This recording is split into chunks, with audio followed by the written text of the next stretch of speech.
নমস্কাৰ দেৱবৰীয়াৰ গ্ৰন্থপাঠলৈ আপোনালোকক আদৰিছোঁ।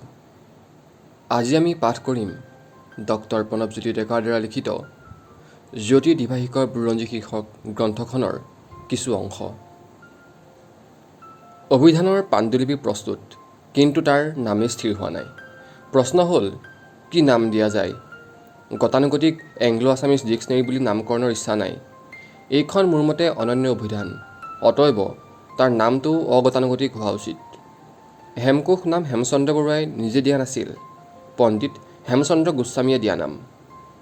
চন্দ্ৰকান্ত অভিধান অকাল মৃত্যু হোৱা চন্দ্ৰকান্ত সন্দিকৈৰ স্মৃতি ৰক্ষাৰ্থে সংকলিত প্ৰকাশিত আৰু সেইৰূপে নামকৰণকৃত।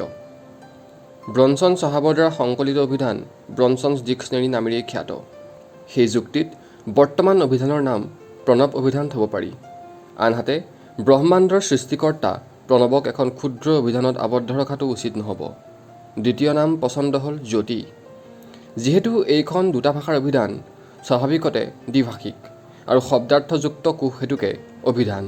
প্ৰকাশক জ্যোতিন্দ্ৰনাৰায়ণ দত্ত বৰুৱাই তেখেতক অমৰ কৰিবলৈ জ্যোতি নাম দিয়া ভাবি অত্যন্ত সন্তুষ্ট হ'ল প্ৰস্তাৱিত নামটো শুনি।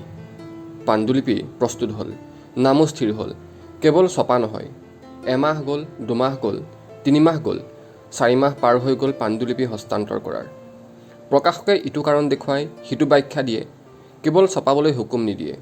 বৰঞ্চ ক'লে, ইয়াত প্ৰেছৰ বহীবোৰ হেৰাই যাব পাৰে, আপুনি মাত্ৰ এটা বহী প্ৰেছত ৰাখি বাকীবোৰ ঘৰলৈ লৈ যাওক।